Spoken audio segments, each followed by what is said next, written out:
This card is number 20, Judgment. The usual depiction is an angel blowing a trumpet, the dead sort of like rising from the sea, Christian iconography of like Revelation type symbolism. What I find interesting about this picture is this interplay between positive and negative space. So where my eye has been drawn to certain imagery and I've thought, oh, that's such and such. When I look at it and step back for a minute, there's actually other symbolism within it as well.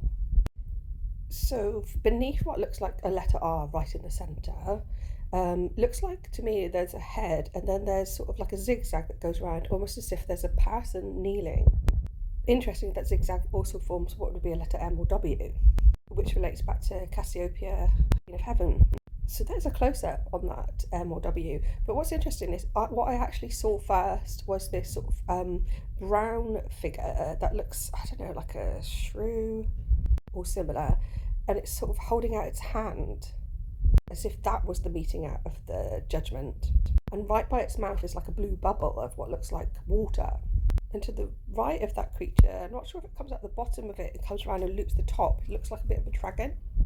And to the right of what looks like a letter R are also these sort of brown worm, eel or snakes. And then there's one that looks a bit like a bird.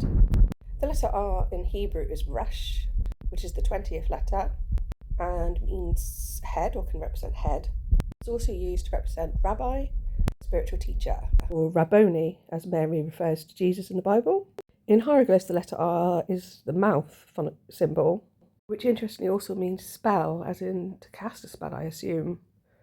To the left of the R is what looks like this being, this brown being here, has no head.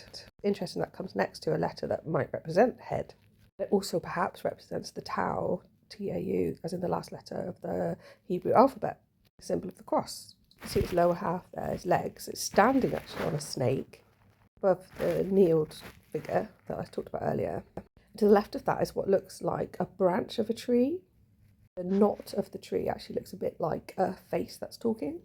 And there's like a swoosh of water around it. I think the water represents like thoughts, sorts of things you say becoming real. What's interesting to me is if I look at this from a slightly different angle, higher up, without the lower half of this figure, that looks like a face, but it also looks like a pregnant belly on the right-hand side. Top right above what looks a bit like a snake, you can see a female face or female head in blue. Anyhow, the sense I get is judgment is something that we mete out on each other and ourselves.